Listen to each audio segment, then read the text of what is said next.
तो घुसपैठ का मुकाबला करने का भारत का संकल्प भी दिखा। भारत की सेना ने इलाके में अपने सैनिकों की तादाद बढ़ाई है।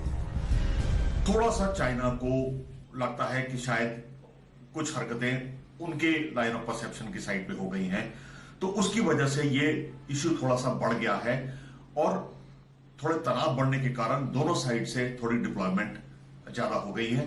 मुझे नहीं लगता कि ये इसमें कुछ ज्यादा फिक्र की बात है।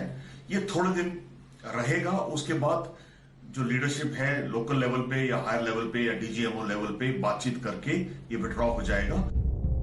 ये सैटेलाइट तस्वीरें जमीनी हालात को बता रही हैं, तो साथ ही ये समझा रही हैं कि कोरोना की वजह से कूटनीतिक मार झेल रहा चीन अब ध्यान भटकाने के लिए इस तरह की घुसपैठ को बढ़ावा देने की कोशिश कर रहा है। इस बीच भारतीय सेना ने उन अफवाहों का खंडन किया है जिसमें कहा जा रहा था कि चीन ने भारत के सैनिकों को बंधक बना लिया है। गलवान नाला क्षेत्र में चीन और भारत की सेनाओं के बीच में विवाद खत्म होने का नाम नहीं ले रहा है। चीनी सेना की कोशिश है कि डोकलाम की तर्ज पर इस विवाद को लंबा खींचा जाए। इस बीच सेना प्रमुख जनरल मनोज मुकुंद नरवणे ने जमीनी हालात का जायजा लिया है।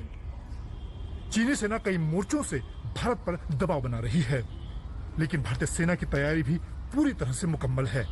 कोशिश की जा रही है कि मसले का जल्द हल निकले। मंजित नेगी, दिल्ली, आज तक।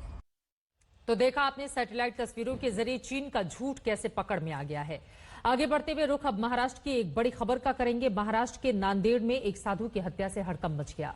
बीजेपी और हिंदूवादी दलों ने महाराष्ट्र सरकार को निशाने पर लिया, लेकिन हैरानी की बात यह रही कि कांग्रेस नेता संजय निरुपम ने भी हत्या में साजिश का एंगल तलाश लिया। यानी साधु की हत्या पर जोरदार सियासत शुरू हो गई है। हत्या को पालघर मसले से भी जोड़कर देखा जाने लगा है, मगर पुलिस ने हत्या की जो थ्योरी सामने रखी वो सियासी जमात को चुप कराने वाली है। देखिए, नांदेड़ के 200 साल पुराने निर्वाणी मठ में शनिवार की रात साधु रुद्र पशुपति महाराज की मठ के अंदर ही गला दबाकर हत्या कर दी गई। आज के दिन सुबह नागठाणे गांव के निर्वाणजी मठ, जहां साधु शिवाचार्य रुद्र पशुपति का मठ है, वहां उनकी हत्या हुई थी। पुलिस की माने तो पहली नजर में यह मामला लूट और हत्या का है, क्योंकि पुलिस की थ्योरी कहती है कि लूट के इरादे से आरोपी आश्रम में घुसा और उसने साधु की गला दबाकर हत्या की और उनका सामान लेकर भागने की कोशिश की। उस गांव का ही अक्यूज साईनाथ लंगोटे, इन्होंने पहले उनके फ्रेंड भगवान शिंदे की हत्या की थी और वो उनको एक करके वो साधु के मठ में उन्होंने प्रवेश किया।